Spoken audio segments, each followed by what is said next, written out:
Welcome back to Good Morning Vail. We talk about in the Valley all these different things, whether you're skiing and snowboarding, there's an epic pass.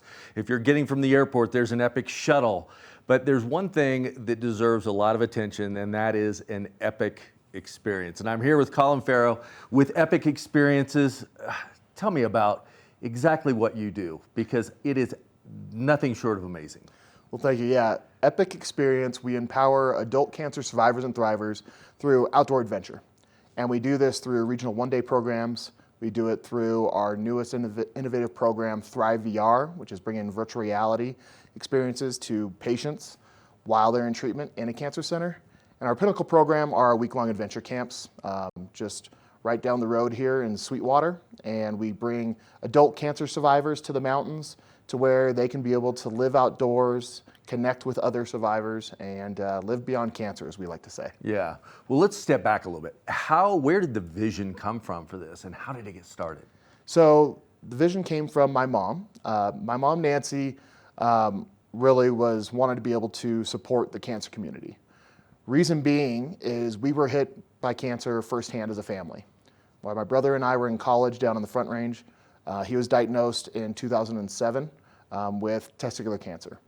And so my mom wanted to ensure that, nobody else was going to go through that deep, dark place like my brother did, really not during the cancer treatment, but really once they said, you're good, he's trying to figure out, what does this look like, right? What does good mean? And so my mom, Nancy, decided in 2012 to found Epic Experience, in which we can be able to provide a place, a family, a home for cancer survivors so they can feel connection. Well, where exactly now is this camp located? Yeah, so 7W Ranch is where we are. Technically it's gypsum, but it's in the community of Sweetwater. And so we're able to play on 215 acres, backed up to National Forest land. So it's a beautiful, serene setting that even if we were sitting there not doing any of the fun adventures or anything like that, the setting itself is very healing.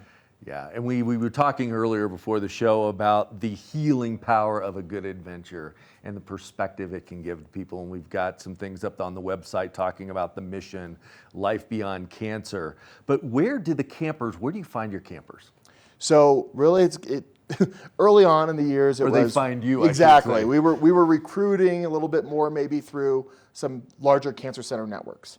Now it's gotten to the point where the word has gotten out, and our wait list has grown significantly.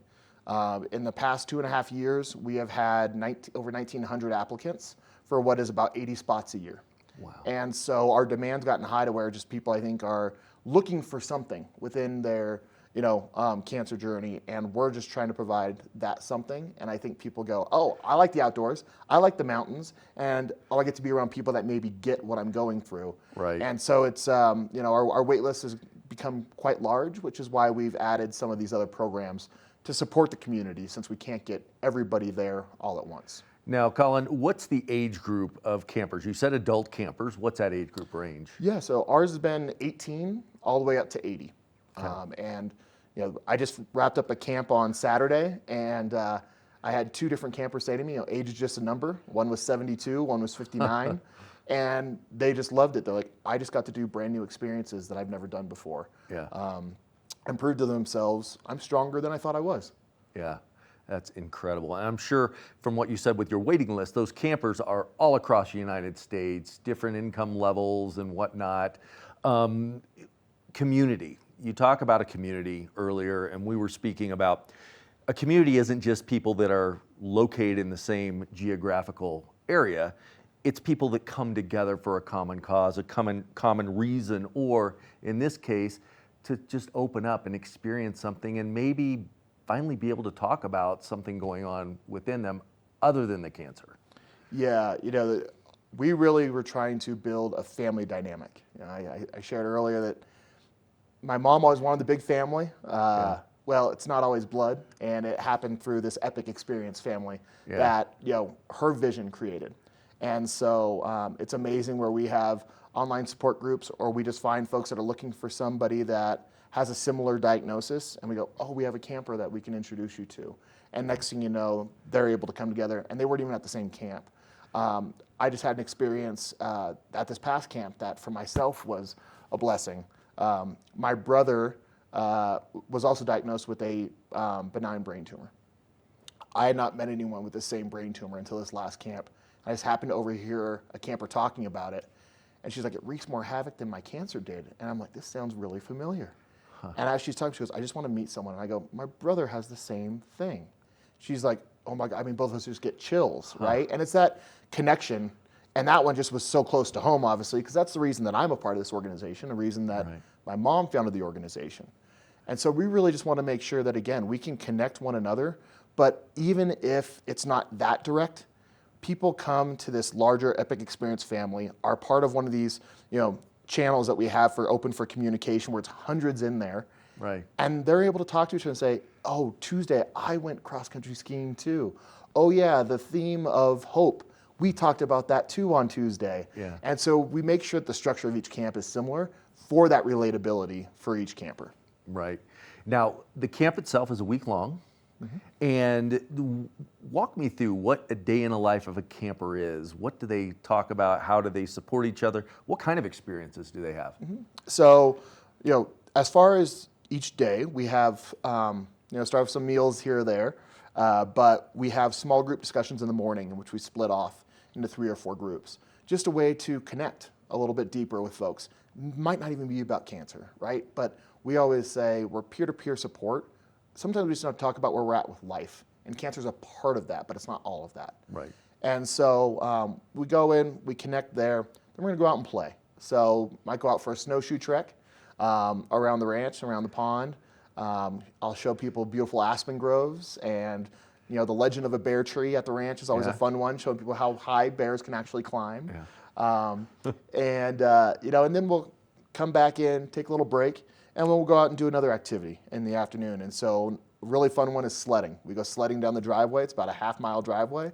We've been clocked, we'll just say, by the ranch hand, around 20 to 25 miles an hour. I do require helmets for that one, but that's a lot of fun to be able to go out and play. Yeah. And then we'll go cross-country skiing. Those are some of the winter programs, but we do summer camps as well. And we'll go rafting, kayaking, horseback riding, hiking.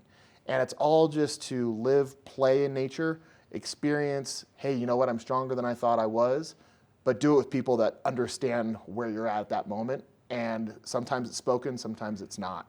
Yeah. But that healing power of adventure really can help open up emotionally as well as physically, proving to yourself what you can do. Wow, that's incredible. A lot of nature being infused into this camp, but then you've taken it a step further. You've put nature into technology that kind of helps the campers once they leave and go through something different. Yeah, I think I'm nuts for doing this, but here we are, 3.5 years later. So during COVID, we were trying to figure out what was next. Luckily, all of our supporters let us keep our funds during that time. And my mom and I had the crazy idea 7, 8 years ago to go, we should do some virtual reality videos of activities to do at camp. How cool would it be? And it just happened that our budget opened up. Our week-long programs were on hold, and so we put those funds into Thrive VR.